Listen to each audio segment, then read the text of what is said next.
Masyarakat Ekonomi ASEAN menurut Menteri Koperasi dan UKM Republik Indonesia, Ana Agung Ngurah Puspayoga, harus dihadapi dengan semangat sinergitas bukan persaingan. Dengan demikian, bangsa Indonesia akan dapat bertahan di tengah gempuran globalisasi.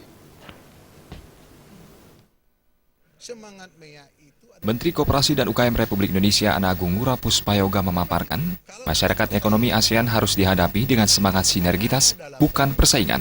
Karena bila MEA disikapi sebagai persaingan dan tidak siap, bangsa Indonesia akan kerap melakukan negosiasi dengan negara lain karena serbuan tenaga kerja, produk yang berkualitas dan aliran pembiayaan tidak akan dapat dibendung. Meski dengan semangat sinergitas, MEA akan terasa lebih mudah dihadapi. Meskipun demikian, bangsa Indonesia harus memperbaiki diri dari segala bidang, mulai dari kualitas SDM dan kualitas produk.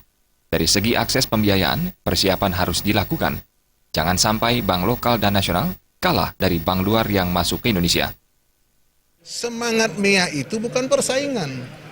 Semangat MEA itu adalah sinergi.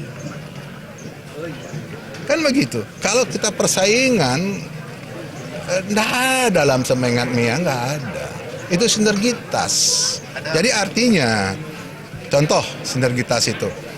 Kalau misalnya kita sudah punya dokter, ya, dokter gigi kita udah cukup. Jangan lagi dong negara lain kirim dokter gigi ke sini.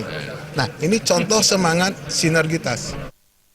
Ditambahkan dari segi perbankan, tiap negara diperbolehkan membuka 2 bank di Indonesia, ataupun sebaliknya, sehingga sektor perbankan harus sudah siap, baik dari segi bunga bank yang harus mampu bersaing dengan bank luar. Dengan demikian, dana masyarakat Indonesia tidak lari ke luar negeri.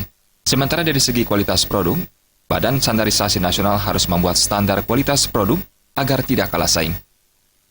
Purnama dan Winata, Bali TV.